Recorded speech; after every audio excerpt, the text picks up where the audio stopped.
Dear students, हमने पिछले class के अंदर वज्र गुणन विधि क्या है उसको पढ़ा था, फॉर्मूला कैसे बना उसको देखा था और उसके क्वेश्चन किस तरीके से हल करते हैं उसका हमने काम कंप्लीट कर लिया था। जिन बच्चों ने नहीं देखा है वो क्लास ज़रूर देखें, आपको उस फॉर्मूले का कैसे बना वो पता चलेगा और उससे संबंधित क्वेश्चन कैसे हल किए जाते हैं उसके बारे में आपको पूर्ण तरीके से डिटेल से समझाया गया है। आज हम देखने जा रहे हैं आपके 3.5 का क्वेश्चन नंबर 1। क्वेश्चन नंबर 1 जो है उसको किस तरीके से हल करना है उसको हम देखते हैं, किस कंडीशन में करना है। तो क्वेश्चन आपके सामने स्क्रीन पर आ जाएगा, मैं पढ़ रहा हूँ क्वेश्चन, ध्यान दीजिए। निम्नरेखिक समीकरण के युग्मों में से किसका एक अद्वितीय हल है, किसका कोई हल नहीं है, किसका अपरिमित रूप से अनेक हल हैं।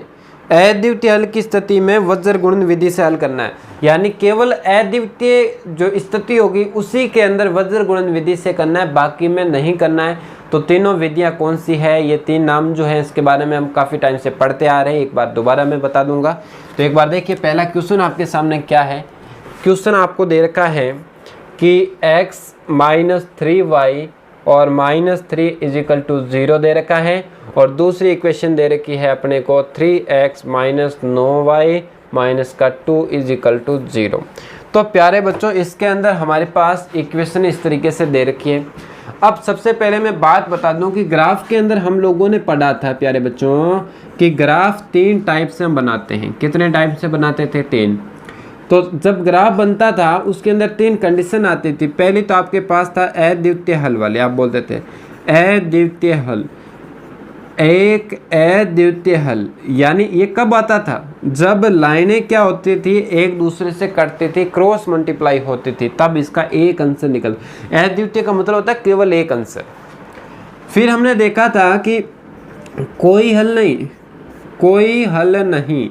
इस कंडीशन में क्या था प्यारे बच्चों, इस कंडीशन के अंदर आपके दोनों रेखाएं क्या थी? समांतर जा रही थी, कहीं पर भी कट नहीं रही थी, इसका मतलब इसका कोई आंसर नहीं है। तीसरी कंडीशन पढ़ा था हमने अनेक हल। क्या पढ़े थे? अनेक हल। ये कब आता था? जब लाइन के ऊपर क्या आ जाए प्यारे बच्चों, लाइन आ जाए, तब क्या होता था? अनेक हल होता था। इनके फॉर्मूले क्या थे वो भी मैं आपको दोबारा बता देना चाहता हूँ कि A1/A2 = नहीं होगा B1/B2। ये इसके क्या था, ये कंडीशन आए तब तो हम कहेंगे अद्वितीय हल है। और जब ये तीनों मतलब कोई भी आंसर नहीं हो तब ये कंडीशन आएगी A1/A2 बराबर B1/B2 बराबर नहीं होगा C1/C2। इस कंडीशन के अंदर आपके कोई हल नहीं निकलेगा। और एक कंडीशन और बच गई, उसके अंदर A1/A2 B1/B2 C1/C2 तीनों के तीनों क्या होंगे? इक्वल होंगे। तो इसके अंदर क्या होगा? अनेक हल होगा, इसके अंदर कोई हल नहीं होगा और इसके अंदर आपका अद्वितीय मतलब एक आंसर होगा। अब अपना क्वेश्चन क्या कह रहा है? अपना क्वेश्चन कह रहा है केवल अद्वितीय वाली जब स्थिति आएगी आपके पास, जब ये वाला फॉर्मूला निकल के आएगा तब ही आप इसको किससे करोगे? वज्र गुणन विधि से करोगे, नहीं तो नहीं करना है। इन दोनों कंडीशन के अंदर वज्र गुणन विधि से नहीं करना है, केवल इसके अंदर वज्र गुणन विधि से करना है। वज्र गुणन विधि केवल आपको पता चल गई अद्वितीय हल में ही लगेगी, बाकी में नहीं लगेगी। आई बात समझ में? तो अपने को करना है क्या है? अद्वितीय हल। क्वेश्चन ये है कि तीनों कंडीशन पता करो पहले, और जो अद्वितीय हल है उसको आप किससे करो? वज्र गुणन विधि से हल कर दो। आई बात समझ में? अब इसको हल करते हैं, देखिए कैसे।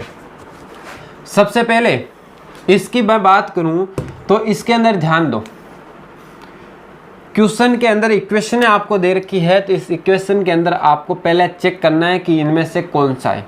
तो उसके लिए आपको A1 और A2 पता करना पड़ेगा, B1 B2 पता करना पड़ेगा, C1 C2 पता करना पड़ेगा। 3 कंडीशन देखो कैसे। इसके पास जो होता है, देखो ये इक्वेशन नंबर 1 है, ये इक्वेशन नंबर 2 है। इसमें A1 होता है, इसके पास वाला क्या होता है प्यारे बच्चों? A1 कितना है बताओ? कुछ नहीं है तो 1। और A2 जो होता है वो इसके पास वाला कितना है? 3, तो 1/3। इसकी बात करें, Y के पास में कौन है? -3, और इसके पास कौन है? -9। क्लियर? अब इसको एक बार बाद में करेंगे, इसको एक बार लिखेंगे भी बाद में, पहले इनको चेक करते हैं। देखो इसका तो 1/3 हो गया, इसको सॉल्व करो, माइनस माइनस कैंसिल, 1/3। क्या दोनों सेम है? हाँ अभी तक सेम है। एक बार और करो, कौन सा? C1/C2 निकालो। देखो यहाँ पर क्या है, माइनस का 3 और C2 क्या है, माइनस का 2। अब जिन बच्चों को नहीं पता चल रहा है C1 कहाँ है, C2 कैसे लिख रहे हैं, तो पीछे की क्लासें देखनी पड़ेगी, ऐसा तो नहीं पता चलेगा ना। माइनस माइनस कट गया।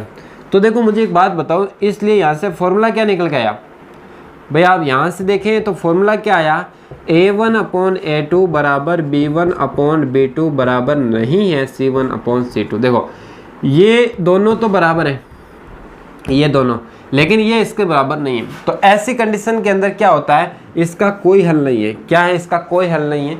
तो आप लिख दोगे अतः दी गई रैखिक समीकरण युग्म का कोई हल नहीं है, नहीं है, यानी इसका जो आंसर है वो नहीं निकलेगा। और जब ऐसी कंडीशन आए कि यदि इसमें से आ जाए या इसमें से आ जाए, तो आपको वज्र गुणन विधि से नहीं करना है, केवल इसके अंदर ही करना है। तो पहला क्वेश्चन तो यहाँ तक आप लोगों की क्या हो गया, कंप्लीट हो गया। अब बात करते हैं क्वेश्चन नंबर 2 की। तो क्वेश्चन नंबर 2 के अंदर क्या होगा, देखिए ध्यान से, 2 मिनट।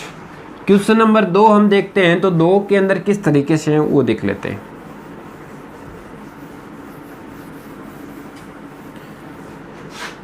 आपको सिर्फ चेक करना है, पहला काम तो है कि है या नहीं है, फिर आगे काम करेंगे। देखिए 2 नंबर के अंदर लिखा है 2x + y = 5 और 3x + 2y = 8। इसको सॉल्व कैसे करेंगे? पहला काम तो ये चेक करना है कि इसका हल है वो कैसा है। तो उसके लिए प्यारे बच्चों क्या करना पड़ेगा, इनको अंदर भेजना पड़ेगा। देखो कैसे, इस इक्वेशन को मैं ऐसा लिख सकता हूँ ना, ये 2x का 2x, y का y, 5 इधर प्लस का अंदर जाएगा तो 5 किसका हो जाएगा, माइनस का, बराबर में 0। यहाँ से मैं बात करूँ तो 3x का 3x प्लस 2y का 2y, 8 अंदर जाएगा तो 8 किसका हो जाएगा, माइनस का, और बराबर में क्या है, 0। ये समीकरण 1 दे देता हूँ, इसको समीकरण 2 दे देता हूँ। कोई दिक्कत यहाँ तक नहीं होगा, आगे होगा समझ में। अब क्या करना है, इन दोनों के अंदर हमें चेक करना है कि A1/A2 क्या निकल के आ रहा है। पहले यह चेक करते हैं। A1 होता है x के पास वाला, तो 2 लिखा। A2 होता है x के 2 नंबर इक्वेशन के पास वाला, x के पास वाला 3। फिर बात करते हैं अपन B1 और B2 की। B1 अपने पास यहाँ है प्लस का 1 और यहाँ है 2, तो क्या दोनों बराबर है? तो आप कहोगे सर यहाँ तो A1/A2 बराबर नहीं है B1/B2 के, इसलिए ये इनका जो आंसर निकलेगा वो अद्वितीय हल निकलेगा, केवल एक आंसर निकलेगा। और ऐसी कंडीशन में हमें वज्र गुणन विधि से करना है। तो मैं लिख सकता हूँ, दी गई रैखिक समीकरण युग्म का एक अद्वितीय हल होगा, अद्वितीय हल होगा। ठीक है, इसलिए हम किससे करेंगे, वज्र गुणन विधि से करेंगे, वज्र गुणन विधि। अब एक बात बताओ प्यारे बच्चों, वज्र गुणन विधि के अंदर हम लोगों ने एक फॉर्मूला देखा था। वो फॉर्मूला क्या देखा था, देखिए ध्यान से। आप लोगों ने देखा था, एक तो x के बट्टे में देखा, y के बट्टे में देखा, 1 के बट्टे में देखा था ना। तो एक काम करता हूँ, मैं उन इक्वेशनों को एक बार वापस लिख देता हूँ जिससे आसानी हो जाए अपने। 2x y - 5 = 0, 3x और 2y - 8 = 0। ये 2 इक्वेशनें थी, इन दोनों से हम हल कर रहे हैं वज्र गुणन विधि से। तो वज्र गुणन विधि का अपने फॉर्मूला जो देखा था उसको मैं लिख देता हूँ। क्या था, ध्यान दो, x के बट्टे में था, -y के बट्टे में था और 1 के बट्टे में था, यही था। अब ध्यान दो, x के बट्टे में क्या था, x के बट्टे में था BC - BC, इसमें क्या था AC - AC, इसमें क्या था AB - AB, यही था। अब हम क्या करेंगे, नंबर देंगे। 1 2 2 1 1 2 2 1 1 2 2 1 हो गया फॉर्मूला। ये रखते हैं वैल्यू, लेकिन मैंने आपको बताया था वैल्यू नहीं रखना है, हमें तो सीधा करना है। और सीधा किस तरीके से करना है वो देखिए ध्यान से, क्योंकि हमारा टाइम जो है कम से कम लगना चाहिए ना, तभी तो क्वेश्चन हो पाएंगे सारे।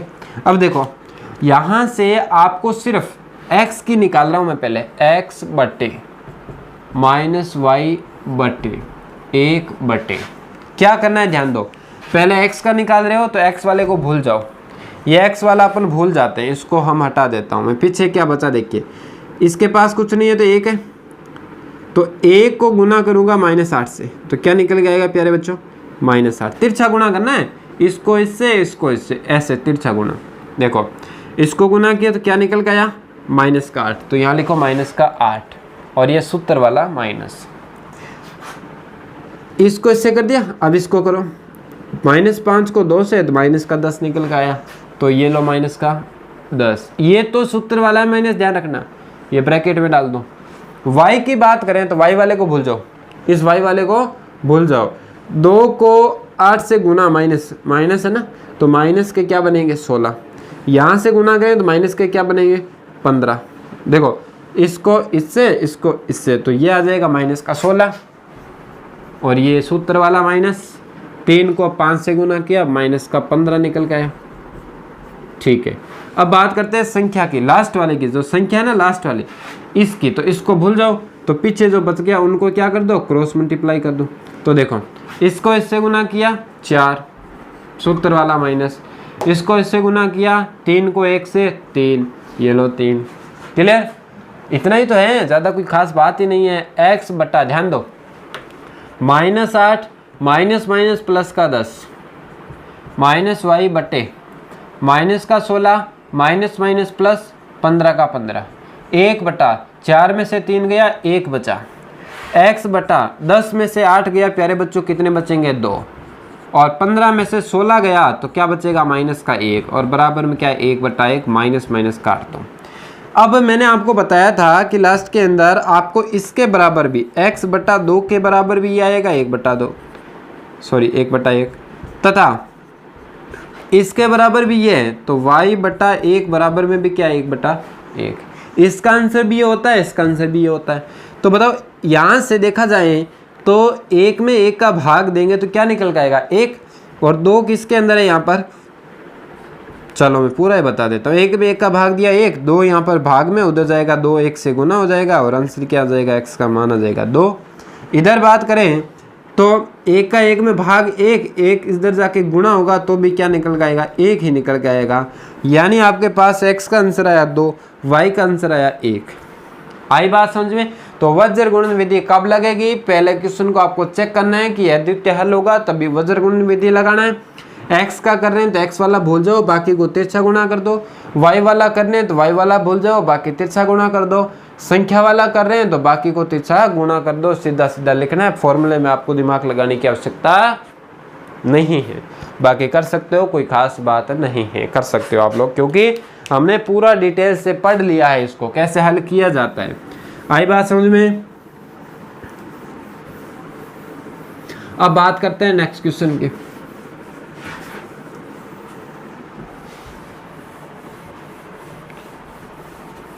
दो क्वेश्चन हो गए, 3 नंबर क्वेश्चन की बात करें तो 3 नंबर देखिए किस तरीके से दे रखा है आपको। 3 नंबर क्वेश्चन के अंदर हमें गिवन है 2 इक्वेशन दे रखी है। देखिए पहली है 3x माइनस 5y और 20, 2 नंबर है 6x माइनस 10y बराबर 40। अब देखो इसको भी चेंज करते हैं, पहले इसको चेंज करते हैं। कैसे, ध्यान दो। एक बात बताओ मुझे, इसमें किसी का भाग जा रहा है क्या सेम का, नहीं जा रहा है, तो आप इसको अंदर लिख दो।